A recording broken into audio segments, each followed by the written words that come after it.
اتفرج، هدول صورة المعاقين من عندكم، توابيت، تفرج على اللون الأصفر من كل شكل ولون، قادة توابيت ملونة، هدول لإيران، كلها هدول على اللطم.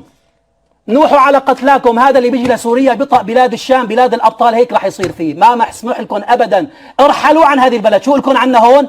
اخرج، بدكم بشار خذوه ورحلوا فيه. لكن انا بقول له بالنسبه لاسرائيل يعني وبتحد هذا الشعارات والله ملينا منها، يعني رجاء، ويعني بعد انا بعتب عليك يا دكتور، انت يعني بعد كل السنوات كلها بتستضيف ناس لسه كل ما ساووا مجزره فينا بيقولوا لي فلسطين واسرائيل والقضيه والممانعه والمقاومه. اسمع البارحه تحت احتفاليه في ايران، اسمع لا تقاطع. البارحه في احتفاليه في ايران سموها الشجره الملعونه، يعني بها السعوديه، قالوا نتنازل عن القدس ولا نتنازل عن السعودية. انت جاي تقول لي ايران؟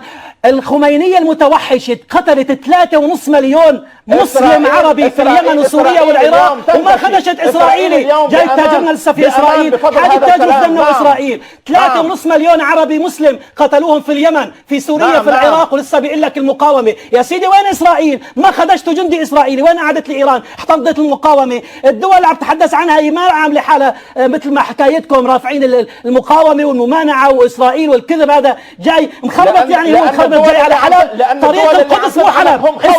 اسمع طريق القدس ما بيمر في مضايع. طريق القدس ما بيتحاصر حلب. 400,000 بتحاصر حلب لحتى تجي تقول على القدس. بدك تروح على القدس روح هنيك على القدس. اما تجي لعندي تحاصر شعبي، تحاصر بلدي، تحاصر ارضي وتقول لي ما عندك مشروع سياسي؟ ما عندي مشروع سياسي. بتقتل مني 1,000,000 واحد، تقتل الاطفال، تقتل النساء، تقتل الشيوخ. ما عندك احصائيات. انت على اي قناه تتفرج؟ على اي قناه تتفرج انت؟ على قناه سما والبنار؟ على شو بتتفرج انت؟ ماشي في جثث الاطفال باعتراف الامم المتحده مئات الالاف. حسن نصر ماشي بالنسبه لك. اما بالنسبه لنا انا واحد الناس، انا ماني كاتب ومحلل فقط، انا على الجبهات دسناهم بالصراني، دسناهم تحت بواطنا واقدامنا.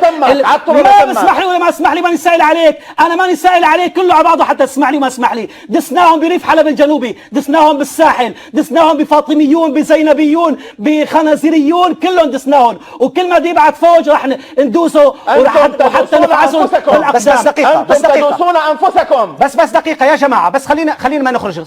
سيد خالد بس بدي اسالك سؤال انا كي لا نخرج عن الموضوع. كي لا نخرج. لكن مش بس نتحدث عن الثوره. بس دقيقه، الثوره السوريه ما بتجيب بس دقيقه يا اخي دقيقه. خليك بشغلك. الثوره السوريه تاج على راسك. وجهه نظر بس بدي